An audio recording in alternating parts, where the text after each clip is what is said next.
Hierarchy of sources of international law. As per when you look into Article 38, one of Statute of International Court of Justice, that particular when you look into the articles, you will find that it gives the sources in A to D manner, in that way, in sequence wise.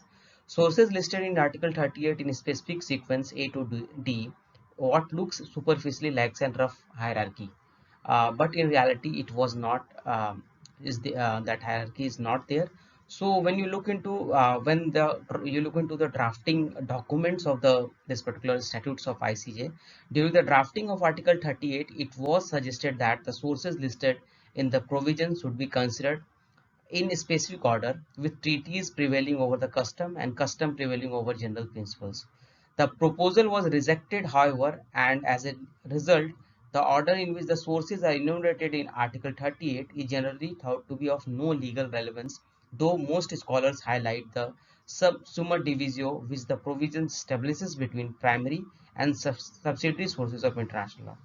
The former, treaties and custom, standing primary and subsidiary sources of international law as the only true source of law, while the latter, judicial decision and doctrinal writings, are said to be serve only for the interpretation as ascertainment of existing norms, lacking the ability to create rights and obligation out, that is from out of nothing. That these particular thing what the drafters has tried to say, that they have suggested that there should be an hierarchy where the first two sources are considered as primary sources, that is treaty and custom, and the second sources like general principles were given the secondary sources, and the third, that is judicial decisions or writings of the scholars, as considered as an subsidiary sources. And but because there was less of any interpretation, it was based on interpretation, judicial decisions or scholarly writing, so it was considered it as a subsidiary sources. If you look into this broad categorization of this particular hierarchy, however, the consensus remains that Article 38 does not establish a rigid hierarchy of sources, particularly when it comes to the relationship between customary law and treaties. That means you will look into this when you will look into the two main first sources, 38(1)(a) and 38(1)(b. This particular you will find that in this they don't want to be create hierarchy first of all, because these treaties and custom are of we can say of in a similar nature. These are said to exist alongside each other in no particular order of preeminence, in a kind of decentralized and pluralistic arrangement where no sources ranks above one. That means it basically have given this in this particular they have decided that they will not give into a preference to treaty or custom. That means why they have given that even some customs, some treaties are made, even though that custom survives. So in the practical sense, you will find that the custom is also there and it is surviving with the treaties on which by which that particular treaty was basically made. At practical level, the absence of inherent hierarchy among sources of international law means that adjudication are left to resolve conflict of norms on an ad hoc basis by means of interpretive technique, that means by way of harmonious construction or conflict resolution principles, jus cogens, lex specialis and lex posterior. That means by way of this, they are by using this particular techniques they can easily make this particular interpretation. So when you the judges are this particular hierarchy is not given, so on that basis they can have the power to interpret. That means they can use treaties, they can use custom, they can use general principles. So in a way they have power to interpret, and on that basis they have an harmonious construction by interpretation they can have the idea about that particular sources. These ad hoc resolution really always lead in prioritization of tribunal's own body of law in what may be termed a preference of law of the forum, or more accurately perhaps hegemonic assertion of jurisdiction. That means when you are giving some power to the judges to decide their own sources, so this type of power gives the judges use this power to take their own decisions, or on a way they use custom or they use treaty or they use equity or they use general principles. So these power was basically sometimes misused also. So the not maintaining hierarchy is also a problem, and maintaining a hierarchy can also create problems. So this is the situation of the hierarchy of sources of international law. And the now when you look into, there are two theories related to, some gives the give preference to treaty, some give preference to custom. So the treaty primacy thesis is there, where the legal reason is fundamentally an hierarchical form of region, establishing relationship of inferiority and superiority between units and levels of legal discourse. Even though legal scholars are at one in arguing that no formal hierarchy among the sources of international law, they generally find it difficult to refrain from passing some form of judgment on the superiority of one. That means the scholars are also discussing this, that there is as thing there, that particular supremacy is not in existence in sources of international law, but while deciding many cases you will find that particular thing is in existence, even though it is not given in a way. The first treaties are generally thought to be superior instrument for resolving dispute, owing to their written character, which confers a greater degree of precision and textual determinacy to treaty norms.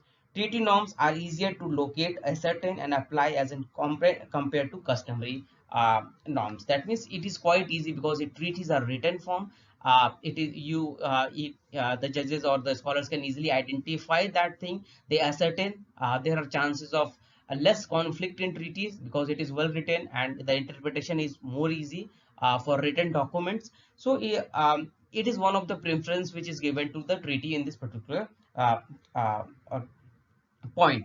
As noted by the Beckett, state practice is widely dispersed, often awkward to the identity, hard to weigh, and generally not uniform. It is easier to consult a written source. That Beckett has said that it is quite easier to basically quite easier to look into the written sources of international law as compared to the custom, because it is not is in written form. So treaty have some preference among the scholars as well as judges in case of when there is a dispute. They give more preference because it is quite easy to interpret, they are easy to ascertain, and it is because it is in written form. Treaty law is normally superior other lawmaking process. It is quite a superior process. There is a process of you have a treaty, you ratified the treaty, you become signatory of that treaty, then after that you ratify the treaty. So that particular process is very strong. The argument is that treaty comparatively is first class source of international law that possesses unique qualities and attributes. It is a first class, some scholars say that is a first class sources of international law. The nature of treaty as a source of international law is uncontroversial and is compared to customary law, whose nature, constitutive elements, and method of ascertainment remains matter of intense debate of law. In custom, there that particular debate is there, so it is a debate in relation to this particular customs also. So it is treaty is given more preference. Treaty enjoys a degree of source determinacy that is unknown to other. That means you are easily identifying treaties that what are the sources of that particular treaty, and that is not possible for other sources. Law-making process, promoting legal certainty and security in international relations. So treaties have so many merits for to be a first preference. Uses of treaties for variety of purpose. Uh, that can be used from if you take into from it is the treaties related to how to fight war, to the sales of goods, to other to custom, excise, etc. On international level, also in international trade, also international labor law is there. So these are basically examples of this. It can be used to can be codified customary law or mark new law instantly. Also you create some laws, instant customs concept is also there, so in relation to that.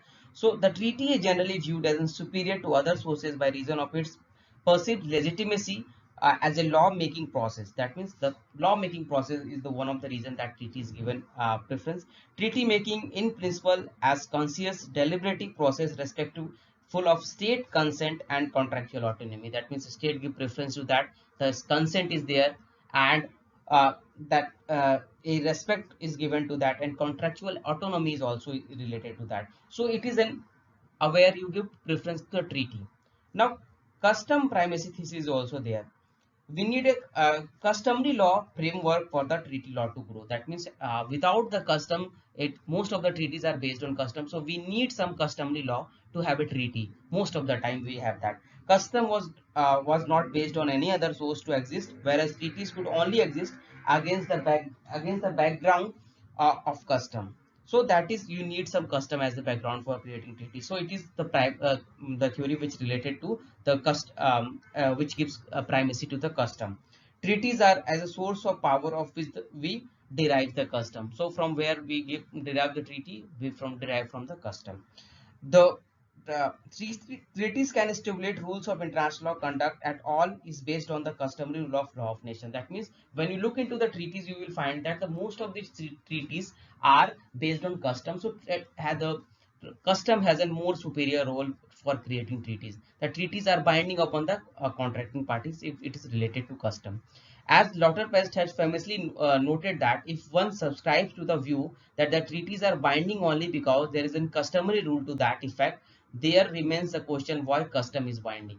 That means if you look into that, why that there is an that particular treaty is binding in nature. So the other question is that why the custom is binding in nature. If treaty is binding due to customary law, the another question is why the custom is binding. That was one of the question of Lauterpacht in related to this particular the conflict of treaty supremacy or custom supremacy. Kelsen in his general theory of law and state observed that if you ask why a treaty is valid, we are led to a general norm which obligates the state to behave in conformity with the treaties they have concluded, a norm commonly expressed by the phrase pacta servanda. This is a norm of general international law, and general international in customary law. International law is the first stage within the international legal order. That means the Kelsen has also supported this view that that customary international law is one of the first stages in international legal order. That means from that the treaties come into picture. So the primacy given to the treaty is sometimes in conflict. So there is always in conflict related to that also. A Reuter and famous scholar believes that treaties are binding by virtue not of treaty but customary rules. Treaties are not binding because it is a treaty, but it is because it is made by way of customary law. It is followed by, it is made on the basis of customary rule, because it is due to that reason it is given the validity. James Crawford has also said that international is a customary law system.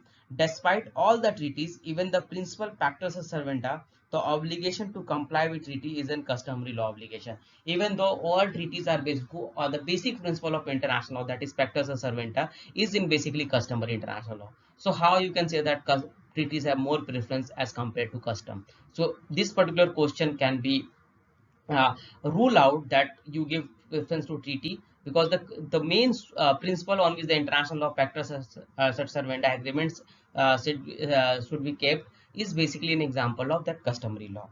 Fitzmaurice and Parry also had similar view regarding this particular that they have given preference to the custom. The very contribution of treaty is in you will find in the international legal system. Even Article 53 of VCLT say that a treaty is void if at the time of its conclusion it conflicts with the peremptory norm of the general international law. So it, in a way, we can say that the conflict is here in existence. The hierarchy system you will not find in international law, that is not available as in sources of international law. But few scholars give the first two sources, that is primary sources, treaty and custom, there is no hierarchy, and after that there are two sources, that is general principles of law and judicial writings.